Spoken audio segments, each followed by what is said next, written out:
Hi friends, welcome to my channel. ಮೊದಲನೇದಾಗಿ ಎಲ್ರಿಗೂ ನಮಸ್ಕಾರ. ನಾನು ಇವತ್ತಿನ ವಿಡಿಯೋದಲ್ಲಿ ನಾರ್ತ್ ಇಂಡಿಯನ್ ಸ್ಟೈಲಲ್ಲಿ ನಿಮಗೆ ದಮ್ ಆಲೂ ಗ್ರೇವಿನ ತೋರಿಸ್ತಾ ಇದ್ದೀನಿ. ಸೊ ವಿಡಿಯೋನ ಕೊನೆ ತನಕ ನೋಡಿ, ಎಲ್ಲೂ ಸ್ಕಿಪ್ ಮಾಡಬೇಡಿ. ವಿಡಿಯೋ ಸ್ವಲ್ಪ ಲೆಂತಿ ಇದೆ. ದಮ್ ಆಲೂ ಗ್ರೇವಿ ಮಾಡೋದಕ್ಕೆ ಇದು ಪ್ರಾಸೆಸ್ ಸ್ವಲ್ಪ ಜಾಸ್ತಿ ಇರುತ್ತೆ, ಹಾಗಾಗಿ ವಿಡಿಯೋ ಸ್ವಲ್ಪ ಲೆಂತ್ ಇದೆ. ಎಲ್ಲೂ ಸ್ಕಿಪ್ ಮಾಡಿದಿರಾ ವಿಡಿಯೋನ ಕೊನೆ ತನಕ ನೋಡಿ, ಆವಾಗಲೇ ನಿಮಗೆ ರೆಸಿಪಿಗಳು ಅರ್ಥ ಆಗುತ್ತೆ. ಯಾವುದೇ ರೆಸಿಪಿ ಆಗಿರ್ಬೋದು, ವಿಡಿಯೋನ ಕೊನೆ ತನಕ ನೋಡಿ. ಸೊ ಈ ಗ್ರೇವಿ ಚಪಾತಿ ಜೊತೆಗೆ ತುಂಬ ಚೆನ್ನಾಗಿರುತ್ತೆ. ಸೊ ನಿಮ್ಮ ಮನೆಗಳಲ್ಲಿ ನೀವು ಕೂಡ ಒಂದ್ಸರಿ ಟ್ರೈ ಮಾಡಿ ನೋಡಿ, ನಿಮ್ಗೆ ಯಾವ ಥರ ಬಂತು ಅಂತ ನನಗೆ ಕಾಮೆಂಟ್ ಮಾಡಿ ತಿಳಿಸಿ. ಸೊ ಇವಾಗ ಲೇಟ್ ಮಾಡೋದು ಬೇಡ, ಬನ್ನಿ ವಿಡಿಯೋನ ಸ್ಟಾರ್ಟ್ ಮಾಡೋಣ.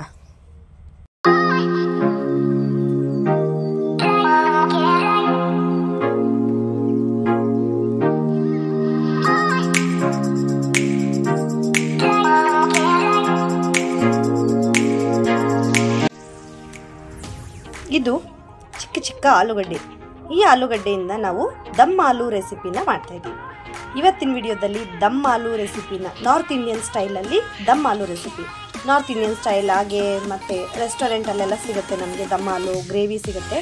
ಸೊ ಆ ಥರ ನಾವು ಇವತ್ತು ದಮ್ ಆಲೂ ಗ್ರೇವಿನ ಮಾಡ್ಕೊಳ್ಳೋಣ. ಸೊ ಮನೆಯಲ್ಲಿ ನಾವು ರೆಸ್ಟೋರೆಂಟ್ ಸ್ಟೈಲ್ ಬರಬೇಕಂದ್ರೆ ಮನೆಯಲ್ಲಿ ಕೆಲವೊಂದು ಟಿಪ್ಸ್ನ ಫಾಲೋ ಮಾಡಬೇಕಾಗತ್ತೆ. ಸೊ ಆ ಟಿಪ್ಸ್ ಏನು ಅಂತ ಒಂದ್ಸರಿ ನೋಡಿಕೊಂಡು ಹಾಗೆ ರೆಸಿಪಿನ ಕೂಡ ಕಂಟಿನ್ಯೂ ಮಾಡ್ಕೊಳ್ಳೋಣ. ಇವಾಗ ನಾವು ರೆಸಿಪಿ ಕಂಟಿನ್ಯೂ ಮಾಡ್ಕೊಳ್ಳೋಕ್ಕೋಸ್ಕರ ಈ ಚಿಕ್ಕ ಚಿಕ್ಕ ಆಲೂಗಡ್ಡೆನ ನಾನು ಅರ್ಧ kg ಆಲೂಗಡ್ಡೆ ತೊಗೊಂಡಿದ್ದೀನಿ. ಚಿಕ್ಕ ಚಿಕ್ಕ ಆಲೂಗಡ್ಡೆನ ತೊಳೆದ್ಬಿಟ್ಟು ಇಟ್ಕೊಂಡಿದ್ದೀನಿ. ಸೊ ಇದನ್ನು ಕಟ್ ಮಾಡೋ ಅವಶ್ಯಕತೆ ಇಲ್ಲ, ಡೈರೆಕ್ಟಾಗಿ ನಾವು ಕುಕ್ಕರ್ಗೆ ಹಾಕೋಬೇಕಾಗತ್ತೆ. ಸೊ ಇವಾಗ ಇದನ್ನೆಲ್ಲ ಚಿಕ್ಕ ಚಿಕ್ಕದಾಗಿ ಇರುವಂಥ ಆಲೂಗಡ್ಡೆನೆಲ್ಲ ಒಂದು ಕುಕ್ಕರ್ಗೆ ಹಾಕ್ಕೊಂಡು 1 ವಿಸಿಲ್ ಅಥವಾ 2 ವಿಸಿಲ್ ಬೇಯಿಸ್ಕೊಂಡ್ರೆ ಸಾಕು, ನೀಟಾಗಿ ಬೇಯುತ್ತೆ. ಸೊ ಇವಾಗ ಇದನ್ನು ಬೇಯೋದಕ್ಕೆ ನಾವು ಕುಕ್ಕರ್ಗೆ ಹಾಕ್ಕೊಳ್ಳೋಣ. ಸೊ ಇವಾಗ ಕುಕ್ಕರ್ಗೆ ಹಾಕ್ಕೊಂಡು ಇದಕ್ಕೆ 1 ಅಥವಾ 2 ಗ್ಲಾಸ್ ನೀರು, ಅಂದರೆ ಆಲೂಗಡ್ಡೆ ಮುಳುಗೋವಷ್ಟು ನೀರು ಆಲೂಗಡ್ಡೆ ಕಂಪ್ಲೀಟಾಗಿ ನೀರಲ್ಲಿ ಮುಳುಗಬೇಕು. ಸ್ವಲ್ಪ ಜಾಸ್ತಿ ಹೆಚ್ಚು ಕಡಿಮೆ ಆದರೂ ಏನೂ ತೊಂದರೆ ಇಲ್ಲ. ಸೊ ಇವಾಗ ಕುಕ್ಕರ್ ಲಿಡ್ಡನ್ನು ಕ್ಲೋಸ್ ಮಾಡ್ಕೊಳ್ಳೋಣ. ಕ್ಲೋಸ್ ಮಾಡಿಕೊಂಡು 2 ವಿಸಿಲ್ ಬರೋ ತನಕ ಈ ಆಲೂಗಡ್ಡೆನ ಚೆನ್ನಾಗಿ ಬೇಯಿಸ್ಕೊಳ್ಳೋಣ. ಕುಕ್ಕರ್ ಇಟ್ಕೊಂಡಿದ್ದೀನಿ. ಸೊ 2 ವಿಸಿಲ್ ಬರೋ ತನಕ ವೆಯ್ಟ್ ಮಾಡೋಣ. ಅಷ್ಟರೊಳಗೆ ನಾವು ಈರುಳ್ಳಿನ, ಟೊಮೆಟೊ ಎಲ್ಲ ರೆಡಿ ಮಾಡ್ಕೊಳ್ಳೋಣ. ಗ್ರೇವಿಗೆ ಏನು ಬೇಕೋ ಅದೆಲ್ಲನ ರೆಡಿ ಮಾಡ್ಕೊಳ್ಳೋಣ.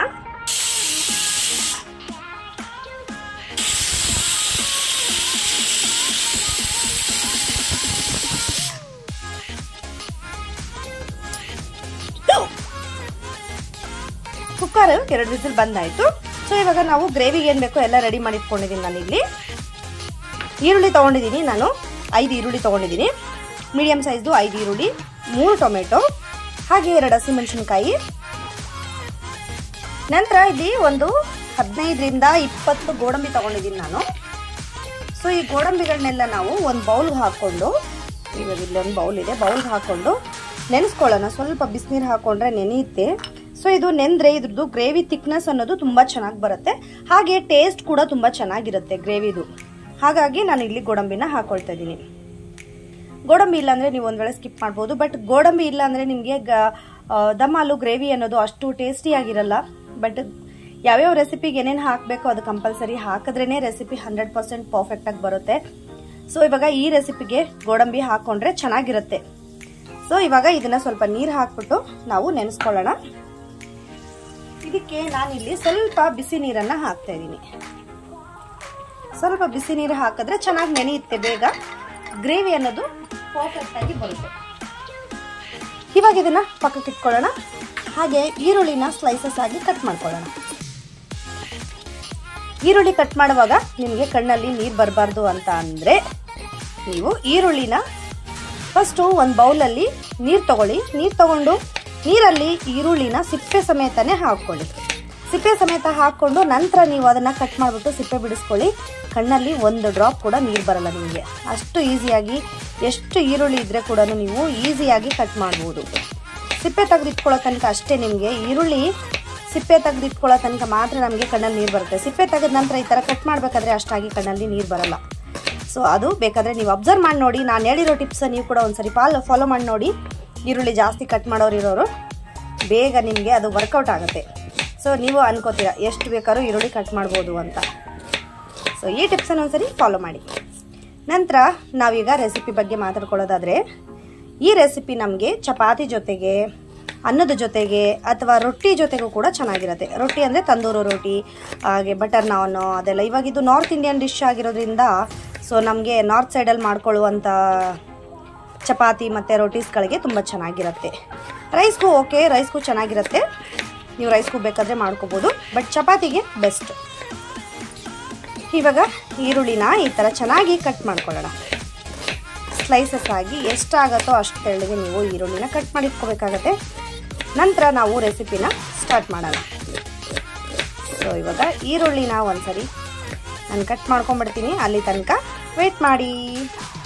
ಈರುಳ್ಳಿ ಕಟ್ ಮಾಡಿ ರೆಡಿ ಆಗಿದೆ. ಸೊ ಇವಾಗ ಟೊಮೆಟೊ ಕೂಡ ಕಟ್ ಮಾಡ್ಕೋಬೇಕಲ್ವ, ನಾವು ಟೊಮೆಟೊ ಕೂಡ ಕಟ್ ಮಾಡ್ಕೊಳ್ಳೋಣ. ಟೊಮೆಟೊನೂ ಅಷ್ಟೇ ನೀವು ಸ್ಲೈಸಸ್ ಆಗಿ ಕಟ್ ಮಾಡ್ಕೋಬೇಕಾಗತ್ತೆ.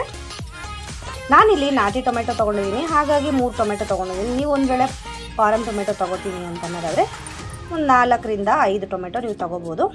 ಸ್ವಲ್ಪ ಗ್ರೇವಿ ಜಾಸ್ತಿ ಆಗುತ್ತೆ. ನಮ್ಮನೇಲಿ ಎಲ್ರಿಗೂ ಇಷ್ಟ ಪನ್ನೀರ್ ಗ್ರೇವಿ, ದಮ್ ಆಲೂ ಗ್ರೇವಿ, ಈ ಥರದ್ದೆಲ್ಲ ಮಕ್ಕಳು ಚಪಾತಿ ಜೊತೆಗೆ ತುಂಬ ಇಷ್ಟಪಟ್ಟು ತಿಂತಾರೆ. ಸೊ ಹಾಗಾಗಿ ನಾನು ಸ್ವಲ್ಪ ಗ್ರೇವಿ ಎಲ್ಲ ಜಾಸ್ತಿನೇ ಮಾಡಿರ್ತೀನಿ. ನಿಮಗೆ ಬೇಕಾದರೆ ನೀವು ಇನ್ನೂ ಕಡಿಮೆ ಬೇಕಾದರೆ ಹಾಕ್ಕೊಡೋದಾದರೆ ಕಡಿಮೆ ಹಾಕ್ಕೊಂಡು ಕೂಡ ಮಾಡ್ಕೋಬೋದು. ಈರುಳ್ಳಿ ಟೊಮೆಟೊ ಸ್ವಲ್ಪ ಕಡಿಮೆ ಹಾಕ್ಕೊಳ್ಳಿ. ಒಬ್ಬರು ಇಬ್ಬರು ಇರೋರಿಗೆ ಒಂದೇ ಟೈಮಿಗೆ ಮಾಡ್ಕೋಬೇಕಂದ್ರೆ 1 ಅಥವಾ 2 ಈರುಳ್ಳಿ 1 ಟೊಮೆಟೊ ಸಾಕಾಗ್ಬೋದು ನಿಮಗೆ. ಇವಾಗ ಟೊಮೆಟೊ ಕೂಡ ಅಷ್ಟೇ ಇದೇ ಥರನೇ ಸ್ಲೈಸಸ್ ಆಗಿ ಕಟ್ ಮಾಡಿಬಿಟ್ಟು ಇಟ್ಕೊಂಡಿದ್ವಿ. ಸೊ ನಂತರ ಇಲ್ಲಿ ಸ್ವಲ್ಪ ಒಂದು 3 ಲವಂಗ, ಹಾಗೆ 1 ಇಂಚಷ್ಟು 2 ಚಕ್ಕೆ ತೊಗೊಂಡಿದ್ದೀನಿ. ಸೊ ಈ ಚಕ್ಕೆ ಲವಂಗ ನಾವೀಗ ಈರುಳ್ಳಿ ಜೊತೆನೇ ಫ್ರೈ ಮಾಡ್ಕೋಬೇಕಾಗತ್ತೆ. ಸೊ ಇದನ್ನೆಲ್ಲನೂ ನಾನು ರೆಡಿ ಮಾಡಿ ಇಟ್ಕೊಂಡಿದ್ದೀನಿ. ಇವಾಗ ನೋಡ್ತಾ ಇದ್ರೆ ನೀವು ಇಲ್ಲಿ ಗೋಡಂಬಿ ಕೂಡ ನೆಂದಿದೆ. ನಾನೊಂದು 20 ನಿಮಿಷ ನೆನೆಸಿಟ್ಕೊಂಡಿದ್ದೀನಿ. ಗೋಡಂಬಿ ಕೂಡ ಚೆನ್ನಾಗಿ ನೆಂದಿದೆ. ಇವಾಗ ನಾವು ಗ್ರೇವಿ ರೆಡಿ ಮಾಡ್ಕೋಬೇಕಲ್ವ. ಸೊ ಬನ್ನಿ ನೋಡ್ಕೊಳ್ಳೋಣ ಗ್ರೇವಿ ಯಾವ ಥರ ರೆಡಿ ಮಾಡೋದು ಅಂತ. ಇವಾಗ ಇದನ್ನು ಫ್ರೈ ಮಾಡ್ಕೊಳ್ಳೋದಕ್ಕೆ ನಾನೊಂದು ಕಡಾಯಿ ಇಟ್ಕೊಂಡಿದ್ದೀನಿ. ಒಂದು 2 ಟೇಬಲ್ ಸ್ಪೂನಷ್ಟು ಎಣ್ಣೆ ಹಾಕ್ಕೊಳ್ಳೋಣ. ಸ್ವಲ್ಪ ಎಣ್ಣೆ ಬೇಕಾಗುತ್ತೆ ಇದೆಲ್ಲ ಫ್ರೈ ಮಾಡ್ಕೊಳ್ಳೋದಕ್ಕೆ. ಸ್ವಲ್ಪ ಎಣ್ಣೆ ಹಾಕ್ಕೊಂಡು ಎಣ್ಣೆ ಸ್ವಲ್ಪ ಬಿಸಿ ಆಗೋ ತನಕ ವೆಯ್ಟ್ ಮಾಡಿ. ನಂತರ ನಾವು ಇಲ್ಲಿ ತಗೊಂಡಿರುವಂಥ ಲವಂಗ ಮತ್ತು ಚಕ್ಕೆನ ಹಾಕ್ಕೊಳ್ಳೋಣ. ಅದು ಸ್ವಲ್ಪ ಚೆನ್ನಾಗಿ ಫ್ರೈ ಆಗಬೇಕು. ಚಕ್ಕೆ ಲವಂಗ ಫ್ರೈ ಆದರೆ ತುಂಬ ಚೆನ್ನಾಗಿರುತ್ತೆ. ಹಾಗೆ ಈರುಳ್ಳಿನೂ ಅಷ್ಟೇ, ನೀವು ಚೆನ್ನಾಗಿ ಈರುಳ್ಳಿನ ಫ್ರೈ ಮಾಡ್ಕೋಬೇಕಾಗತ್ತೆ. ಫ್ರೈ ಮಾಡ್ಕೊಂಡ್ರೇ ಗ್ರೇವಿ ಅನ್ನೋದು ಟೇಸ್ಟ್ ತುಂಬ ಚೆನ್ನಾಗಿರುತ್ತೆ. ಈ ರೆಸಿಪಿ ನಿಜವಾಗ್ಲೂ ಚೆನ್ನಾಗಿರುತ್ತೆ. ಮನೆಗೆ ಯಾರಾದರೂ ಬಂದಾಗ ಹೊಸದಾಗಿ ನೀವು ಬೇಕಾದರೆ ನೀವು ಟ್ರೈ ಮಾಡಿ. ನಾನು ಹೇಳೋ ಟಿಪ್ಸನ್ನು ಫಾಲೋ ಮಾಡಿ ಹೊಸದಾಗಿ ನೀವು ಟ್ರೈ ಮಾಡಿ. ಗ್ರೇವಿ ಅನ್ನೋದು 100% ನಿಮಗೆ ಪರ್ಫೆಕ್ಟಾಗಿ ಬರುತ್ತೆ. ಇವಾಗ ಹಸಿಮೆಣಸಿನ್ಕಾಯಿ ಹಾಕ್ಕೊಳ್ತಾ ಇದ್ದೀನಿ. ಹಸಿಮೆಣಸಿನ್ಕಾಯಿ ಸ್ವಲ್ಪ ಫ್ರೈ ಮಾಡ್ಕೊಳ್ಳೋಣ. ನಂತರ ನಾವು ಈರುಳ್ಳಿನ ಹಾಕ್ಕೊಳ್ಳೋಣ.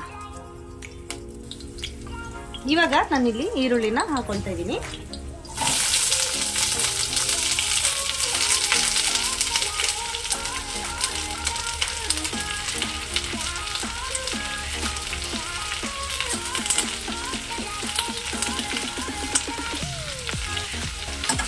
ಒಂದ್ಸರಿ ಚೆನ್ನಾಗಿ ಮಿಕ್ಸ್ ಮಾಡ್ಕೊಳ್ಳೋಣ. ಈರುಳ್ಳಿ ಸ್ವಲ್ಪ ಜಾಸ್ತಿ ಇದೆ, ನಾನು ಗ್ರೇವಿ ಜಾಸ್ತಿ ಮಾಡ್ತಾ ಇದ್ದೀನಿ ಆಗಲೇ ಹೇಳ್ದಂಗೆ. ಹಾಗಾಗಿ ಈರುಳ್ಳಿ ಸ್ವಲ್ಪ ಜಾಸ್ತಿ ತೊಗೊಂಡಿದ್ದೀನಿ. ನಿಮಗೆ ಗ್ರೇವಿ ಕನ್ಸಿಸ್ಟೆನ್ಸಿ ನೋಡಿಕೊಂಡು ನೀವು ತೊಗೋಬೋದು ಎಷ್ಟು ಬೇಕಷ್ಟು.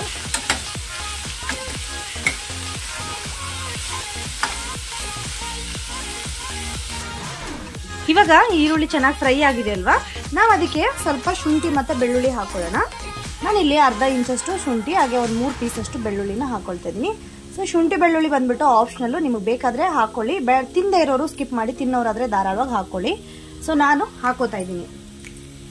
ಇವಾಗ ಇದನ್ನೆಲ್ಲ ಒಂದ್ಸರಿ ಚೆನ್ನಾಗಿ ಮಿಕ್ಸ್ ಮಾಡ್ಕೊಳ್ಳೋಣ. ಇವಾಗ ಈರುಳ್ಳಿ ಎಲ್ಲ ಚೆನ್ನಾಗಿ ಫ್ರೈ ಆಗಿದೆ ಅಲ್ವಾ, ಇದ್ರೊಟ್ಟಿಗೆ ನಾವು ಈಗ ಟೊಮೆಟೊ ಕೂಡ ಹಾಕ್ಕೊಂಡು ಫ್ರೈ ಮಾಡ್ಕೊಳ್ಳೋಣ. ಸೊ ಈರುಳ್ಳಿ ನಿಮ್ಗೆ ಕಾಣಿಸ್ತಾ ಇದೆಯಲ್ವ, ಇಲ್ಲಿ ಲೈಟ್ ಗೋಲ್ಡನ್ ಬ್ರೌನ್ ಬರಬೇಕು ಈರುಳ್ಳಿ. ಆವಾಗಲೇ ನಿಮಗೆ ಗ್ರೇವಿ ಅನ್ನೋದು ತುಂಬ ಚೆನ್ನಾಗಿರುತ್ತೆ, ಟೇಸ್ಟ್ ಚೆನ್ನಾಗಿ ಬರುತ್ತೆ. ಇಲ್ಲ ಅಂದರೆ ಈರುಳ್ಳಿ ಹಸಿ ಇದ್ದರೆ ನಿಮಗೆ ಗ್ರೇವಿ ಟೇಸ್ಟ್ ಅನ್ನೋದು ಹಾಳಾಗುತ್ತೆ. ಸೊ ಇಲ್ಲಿ ಟೊಮೆಟೊ, ನಾನು 3 ಟೊಮೆಟೊ ಕಟ್ ಮಾಡಿ ಇಟ್ಕೊಂಡಿದ್ದೆ, ಟೊಮೆಟೊ ಹಾಕ್ಕೊಳ್ತಾ ಇದ್ದೀನಿ. ಟೊಮೆಟೊನೂ ಅಷ್ಟೇ ಒಂದ್ಸರಿ ಚೆನ್ನಾಗಿ ಫ್ರೈ ಮಾಡ್ಕೋಬೇಕಾಗತ್ತೆ. ಟೊಮೆಟೊ ಮೆತ್ತಗಾಗೋ ತನಕ ಫ್ರೈ ಮಾಡ್ಕೋಬೇಕು. ಟೊಮೆಟೊ ಮೆತ್ತಗಾಗಬೇಕಂದ್ರೆ ಒಂದು ಟಿಪ್ಸ್ ಹೇಳ್ತೀನಿ. ಕಲ್ಲು ಉಪ್ಪನ್ನು ನೀವು ಹಾಕೋಬೇಕು. ಫ್ರೈ ಮಾಡ್ಕೋಬೇಕಾದ್ರೆ ಸ್ವಲ್ಪ ಕಲ್ಲು ಉಪ್ಪು ಹಾಕ್ಕೊಂಡ್ರೆ ನಿಮಗೆ ಟೊಮೆಟೊ ಅಥವಾ ಈರುಳ್ಳಿ ಬೇಗ ಫ್ರೈ ಆಗುತ್ತೆ. ಸೊ ಇಲ್ಲಿ ನಾನು ಸ್ವಲ್ಪ ಉಪ್ಪು ಹಾಕ್ಕೊಳ್ತಾ ಇದ್ದೀನಿ.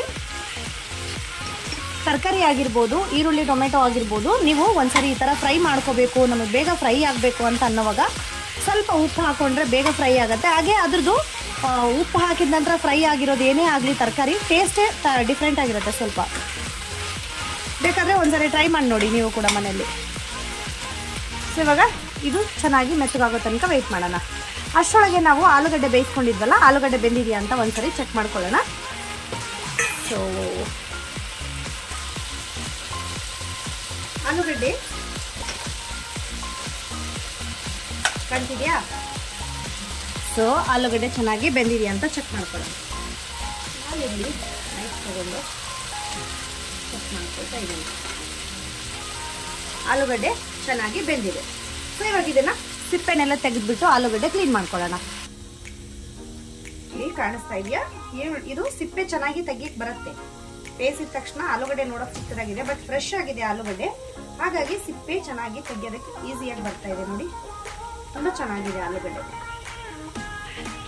ಸೊ ಈ ತರ ಎಲ್ಲ ಆಲೂಗಡ್ಡೆನೂ ಸಿಪ್ಪೆ ತೆಗೆದ್ಬಿಟ್ಟು ಇಟ್ಕೊಳ್ಳೋಣ.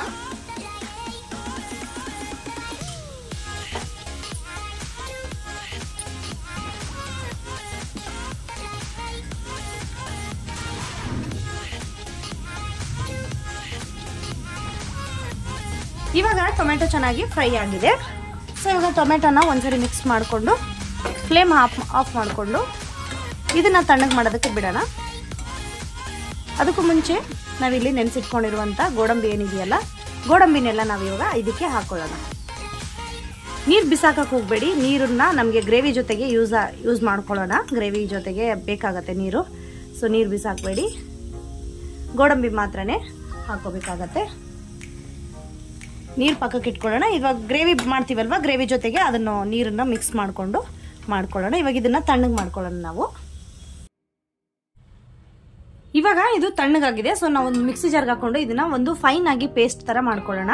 ಇದು ಗ್ರೇವಿಗೆ ಬೇಕಾಗತ್ತಲ್ವಾ ಪೇಸ್ಟ್, ಹಾಗಾಗಿ ಇದನ್ನ ಪೇಸ್ಟ್ ಮಾಡ್ಕೊಳ್ಳೋಣ. ಈಗ ಮಿಕ್ಸಿ ಜಾರ್ಗೆ ಹಾಕೊಳ್ತಾ ಇದೀನಿ ಇದನ್ನೆಲ್ಲ. ಈ ಪೇಸ್ಟ್ ಮಾತ್ರ ಫೈನ್ ಆಗಿ ಮಾಡ್ಕೋಬೇಕಾಗತ್ತೆ ನೀವು. ಇದು ಫೈನ್ ಆಗಿ ಪೇಸ್ಟ್ ರೆಡಿ ಆಗಿದೆ. ಇವಾಗ ಈ ಆಲೂಗಡ್ಡೆನ ನಾವು ಫೋಕ್ ತಗೊಂಡು ಮ್ಯಾಗಿ ತಿನ್ನೋದೇನು ಸ್ಪೂನ್ ಸಿಗುತ್ತಲ್ಲ, ಈ ಸ್ಪೂನಲ್ಲಿ ನಾವು ಆಲೂಗಡ್ಡೆನ ಈ ಥರ ಮಾಡ್ಕೋಬೇಕಾಗತ್ತೆ. ಸೊ ನೀವು ಈ ಥರ ಮಾಡಿಕೊಂಡು ಚುಚ್ಚಿ ತೆಗಿಯೋದ್ರಿಂದ ಇದ್ರೊಳಗಡೆ ನಿಮಗೆ ಮಸಾಲೆ ಅನ್ನೋದು ಚೆನ್ನಾಗಿ ಹೋಗುತ್ತೆ. ಉಪ್ಪು ಖಾರ ಎಲ್ಲ ಚೆನ್ನಾಗಿ ಹಿಡಿಯುತ್ತೆ ಆಲೂಗಡ್ಡೆಗೆ. ಇಲ್ಲ ಅಂದರೆ ತಿನ್ನೋಕ್ಕಾಗಲ್ಲ, ಸಪ್ಪೆ ಆಗುತ್ತಲ್ವ ಆಲೂಗಡ್ಡೆ. ಹಾಗಾಗಿ ಈ ಥರ ಫೋಕಿಂದ ನೀವು ಮಾಡ್ಕೋಬಹುದು. ಸೊ ಎಲ್ಲ ಆಲೂಗಡ್ಡೆನೂ ನಾನು ಈ ಥರ ಮಾಡ್ಕೊಂಡಿದ್ದೀನಿ. ಇವಾಗ ನೆಕ್ಸ್ಟ್ ನಾವು ಗ್ರೇವಿ ರೆಡಿ.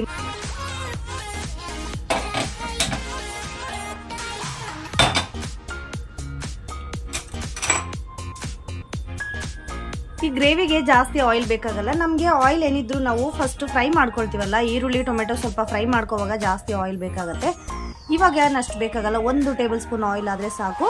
ಇವಾಗ ಇದೆಲ್ಲ ಮಸಾಲೆ ಎಲ್ಲ ಫ್ರೈ ಮಾಡ್ಕೋಬೇಕಾಗತ್ತೆ. ಮಸಾಲೆ ಎಲ್ಲ ಫ್ರೈ ಮಾಡ್ಕೊಳ್ಳೋಕ್ಕೆ ಇವಾಗ ಉಪ್ಪು ಖಾರ ಎಲ್ಲ ನಾವು ಇದ್ರ ಜೊತೆಗೆ ಹಾಕೊಳ್ಳೋಣ. ಇವಾಗ ಆಯಿಲ್ ಹಾಕೊಳ್ತಾ ಇದ್ದೀನಿ ನಾನಿಲ್ಲಿ.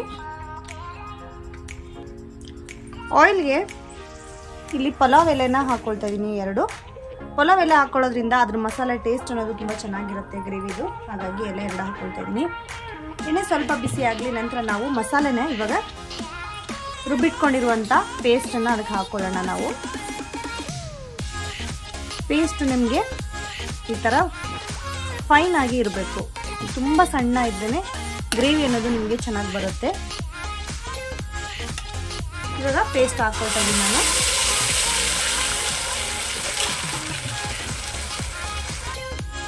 ಖಾರದ ಪುಡಿ ಹಾಕೊಳ್ತಾ ಇದ್ದೀನಿ.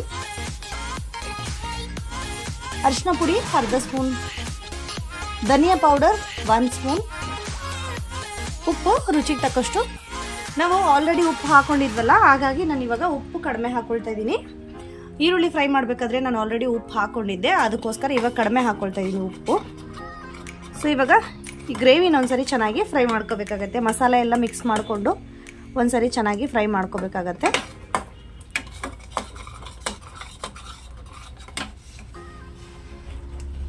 ಮಸಾಲೆ ಚೆನ್ನಾಗಿ ಫ್ರೈ ಆಗಬೇಕಿದು. ಸ್ವಲ್ಪ ಚೆನ್ನಾಗಿ ಫ್ರೈ ಆದರೆ ನಿಮಗೆ ಹಸಿ ಸ್ಮೆಲ್ ಹೋಗೋ ತನಕ ಫ್ರೈ ಆಗಬೇಕಿಲ್ಲ ಅಂದರೆ ಹಸಿ ಸ್ಮೆಲ್ ಬರುತ್ತೆ ಇದು.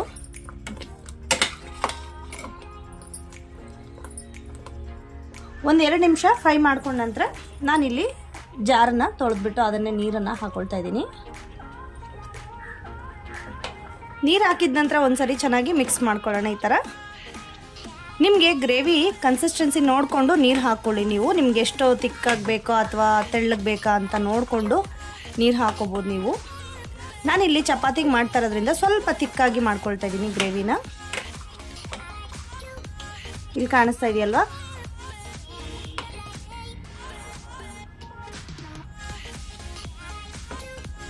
ಇಲ್ಲಿ ನೋಡಿ ಈ ಥರ ನಾನು ಸ್ವಲ್ಪ ಗಟ್ಟಿಯಾಗಿ ಮಾಡ್ಕೊಳ್ತಾ ಇದ್ದೀನಿ. ನಿಮಗೆ ಬೇಕಾದರೆ ನೀವು ಇನ್ನೂ ಸ್ವಲ್ಪ ನೀರು ಹಾಕೋಬಹುದು, ಅಥವಾ ಇನ್ನೂ ಗಟ್ಟಿಯಾಗಿ ಬೇಕಂದ್ರೆ ನೀರು ಕಡಿಮೆ ಹಾಕ್ಕೊಂಡು ಗಟ್ಟಿಯಾಗೂ ಕೂಡ ಮಾಡ್ಕೋಬಹುದು. ಇವಾಗ ನಾವು ಆಲ್ರೆಡಿ ಬೇಯಿಸಿಟ್ಕೊಂಡಿರುವಂಥ ಆಲೂಗಡ್ಡೆನ ಇದಕ್ಕೆ ಹಾಕೊಳ್ತಾ ಇದ್ದೀನಿ ನಾನು.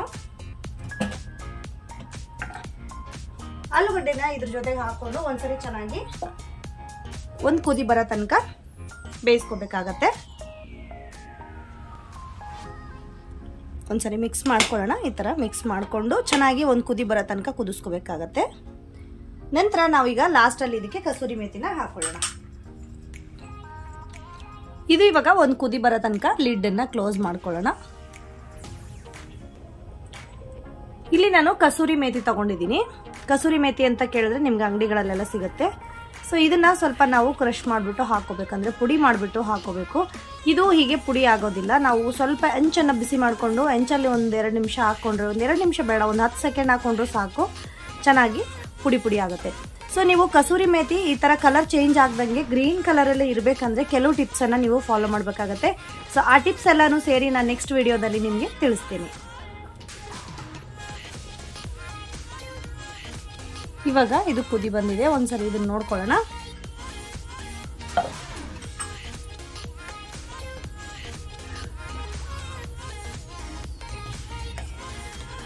ಸರಿ ಕಾಣಿಸ್ತಾ ಇದೆಯಲ್ವಾ? ಗ್ರೇವಿ ಅನ್ನೋದು ಪರ್ಫೆಕ್ಟ್ ಆಗಿ ರೆಡಿ ಆಗಿದೆ. ಸೊ ದಮ್ ಆಲೂ ಗ್ರೇವಿ ನಿಮಗೆ ರೆಡಿಯಾಗಿದೆ. ಇದು ಕಸೂರಿ ಮೇಥಿ. ಸೊ ಹೆಂಚಲ್ಲಿ ಹಾಕಿದ ತಕ್ಷಣ ನೋಡಿ ನಿಮಗೆ ಈ ಥರ ಪುಡಿ ಪುಡಿ ಆಗುತ್ತೆ. ಇದು ಇಲ್ಲಿ ನೋಡ್ಬೋದು ನೀವು.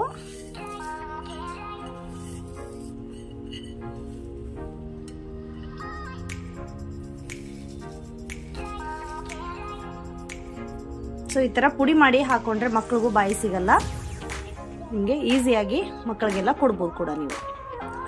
ಸೊ ಇವಾಗ ಈ ಕಸೂರಿ ಮೇಥಿನ ನಾನಿಲ್ಲಿ ಗ್ರೇವಿಗೆ ಹಾಕೊಳ್ತಾ ಇದ್ದೀನಿ.